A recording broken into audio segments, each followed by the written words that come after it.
La semaine écoulée aura été marquée d'une pierre blanche pour Ali Bongo Ondimba, le chef d'État gabonais sollicité par son homologue américain Joe Biden pour participer par visioconférence en raison de la crise sanitaire actuelle au sommet des leaders sur le climat. Il n'était pas légion, les leaders africains associés à cette rencontre qui s'est déroulée dans un contexte marqué par les bouleversements de tout genre qui interviennent sur le climat et qui exigent de tous et de chacun une conduite plus que responsable si l'on tient à sauver la planète Terre sur laquelle nous vivons tous. L'Afrique centrale en général, le Gabon en particulier, est, après l'Amazonie, le second réservoir d'énergie naturelle du monde, ce pourquoi les pays très industrialisés qui polluent l'atmosphère à longueur de journée, causant des phénomènes comme celui du dérèglement climatique et ses conséquences que sont par exemple les raz-de-marée ou la diminution de la couche d'ozone, ont recours à la sagesse de certains dirigeants à l'image d'Ali Bongo Ondimba du Gabon, qui se compte sur les doigts d'une seule main pour non seulement veiller à sauver la Terre, mais aussi assurer la pérennité de l'humanité, pour ne pas dire de la race humaine.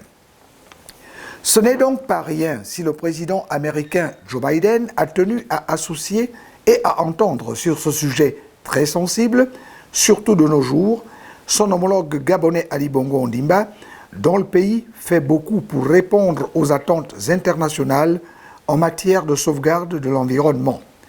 Il faut tout faire pour sauver la Terre, nous n'avons pas d'autre village. Nous ne saurions parler des activités du président de la République sans évoquer l'une de celles qui tiennent le plus les populations à cœur,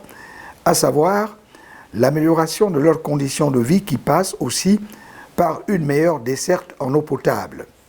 C'est donc sous les fermes instructions du chef de l'État que le gouvernement s'est, grâce au service